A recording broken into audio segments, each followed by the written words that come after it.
is healthy but under deep assault.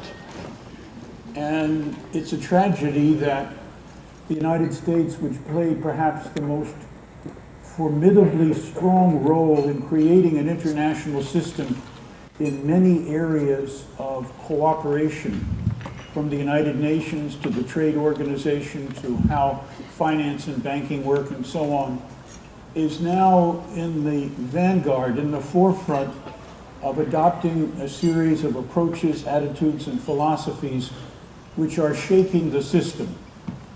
Let me just give you 2 or 3 quick examples.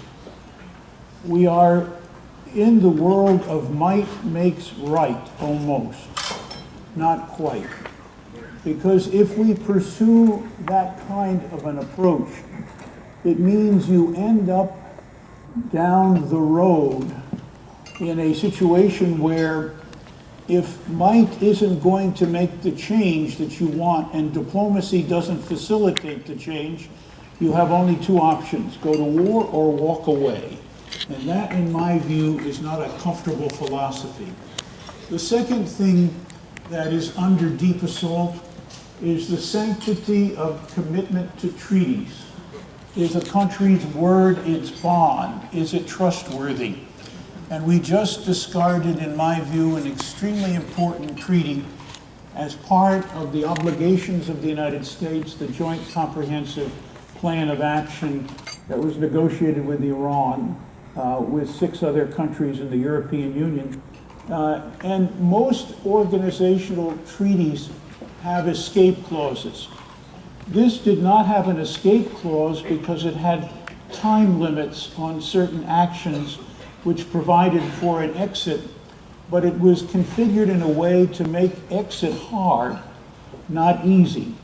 And the current administration, for no, I think, justifiable reason in U.S. national interests that I can perceive of, decided to walk away from the treaty contrary to our obligations. This was not something that every country is always free to do. It is against international law to do this, and even more importantly, it's against the system that supports our objectives, because we have been perhaps the country that has profited most by having an international system which we built and shaped, and within that system created a set of treaty obligations which met our needs and the needs of other countries, and now creating a philosophy, an understanding that at least for the United States we can walk away from any treaty for any reason at any time we wish with absolutely no solid justification, means we are introducing anarchy as the way in which the international community works together in the future, not cooperation. The third thing is that we have walked away from multilateralism back toward bilateralism, particularly in our trade account. And I won't go into that in detail, but I think you can see that playing out. This set of activities has really taken to task an international system which we set up and played a major role in putting in place even before the Second World War, but well after the Second World War. And lest I sit here and tell you we have done everything perfectly in that system, I would certainly be mistaken. We need to be obviously aware of the fact that we make errors like everybody else, and that we hopefully are quicker to correct the errors.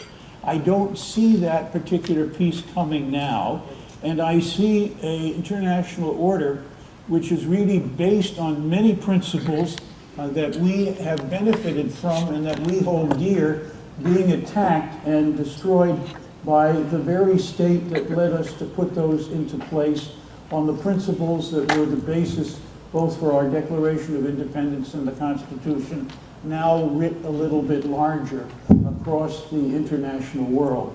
So thank you for that question. My deep apologies for a very dismal answer, but my answer is really for all of us to adopt what I would call the Jersey City voting process. Vote early and vote often.